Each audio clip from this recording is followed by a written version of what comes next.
અમદાવાદમાં traffic police કર્મી પર car ચડાવવાના મામલે પોલીસે એકની ધરપકડ કરી 2 આરોપીઓ ફરાર છે। અહીંના ભાડજ 4 રસ્તા પાસે ઘટના બની હતી। નંબર પ્લેટ વગરની કારને પોલીસે રોકવાનો પ્રયત્ન કર્યો હતો। અજાણ્યા કાર ચાલકે પોલીસ કર્મી પર કાર ચડાવી દીધી। પોલીસ કર્મીને બોનેટ પર લટકાવી 1.5 કિલોમીટર કાર દોડાવી। પોલીસે 3 આરોપી સામે હત્યાના પ્રયાસનો ગુનો દાખલ કર્યો છે। ફરાર આરોપીઓને પકડવા પોલીસે ચક્રો ગતિમાન કર્યા। અત્રે ઉલ્લેખનીય છે કે અમદાવાદના ટ્રાફિક પોલીસ દ્વારા ભાડજ સર્કલ ખાતે વાહન ચેકિંગ કરાઈ રહ્યું હતું ત્યારે ફરજ પરના પોલીસ કોન્સ્ટેબલ પર કાર ચડાવવાનો પ્રયત્ન કરવામાં આવ્યો। નંબર પ્લેટ વગરની ક્રેટા કારને રોકતા જ કાર ચાલકે પૂર ઝડપે કાર હંકારી, જેથી કોન્સ્ટેબલે કારનું બોનેટ પકડી લીધું। આરોપીઓએ પોલીસ કર્મીની બોનેટ પર લટકતી હાલતમાં 1.5 કિલોમીટર સુધી કાર ચલાવી હતી। હેબતપુર બ્રિજ પહેલા ટ્રાફિક જામ થતાં કાર ધીમી પડી હતી, જેથી પોલીસ કોન્સ્ટેબલ નરેન્દ્રસિંહ નીચે પટકાયો, જેમાં તેને ઈજા પહોંચી। જ્યારે કારની પાછળની સીટમાં બેસેલા ઈસમ કારમાંથી નીચે ઉતરીને ફરાર થવાનો પ્રયત્ન કર્યો હતો, પરંતુ પોલીસે તેને ઝડપી લીધો। સમગ્ર મામલે સોલા પોલીસે કાર ચાલક સહિત 3 સામે હત્યાના પ્રયત્નનો ગુનો દાખલ કર્યો છે।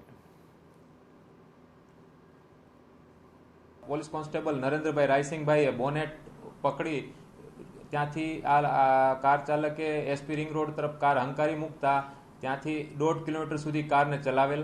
આગળ ટ્રાફિક જામ થતા ત્યાંથી ગાડીને સ્લો કરતા કાર પોલીસ કોન્સ્ટેબલ ત્યાંથી નીચે પટકાતા ગાડીમાં બેસેલ 3 ઇસમો પૈકી પાછળ બેસેલ આરોપી ટૂંકમાં નીચે ઉતરતા પાછળથી જે પોલીસ સ્ટાફ જે વાહન ચેકિંગમાં હતો તે પાછળ પીછો કરતા તેમને પકડી લીધેલો હતો અને બીજા જે આરોપીઓ હતા તે ત્યાંથી નાસી ગયેલ હતા। પોલીસ તપાસમાં આરોપી પ્રભુજી ઠાકોર ઉર્ફે ભોલો, જેની પૂછપરછ કરતા પોતે મૂળ થરાદ બનાસકાંઠાનો વતની હોવાનું જાણવા મળ્યું, જ્યારે કે કાર ચાલક ઇન્દ્રેશ ખાન પઠાણ જે પાટણ હારીજનો રહીશ છે। પોલીસે આ 3 આરોપીઓ વિરુદ્ધમાં ગુનો દાખલ કરી સમગ્ર મામલે વધુ કાર્યવાહી હાથ ધરી। મુખ્ય આરોપી ઇન્દ્રેશ ખાન પઠાણ કાર સીઝિંગનું કામ કરે છે, જેના પર ભૂતકાળમાં 2 ગુના નોંધાઈ ચૂક્યા છે અને પ્રભુજી ઠાકોર ઉર્ફે ભોલો સામે દારૂનો 1 કેસ નોંધાઈ ચૂક્યો છે। હાલ તો અન્ય 2 ફરાર આરોપીઓને શોધવા પોલીસે કાર્યવાહી શરૂ કરી છે।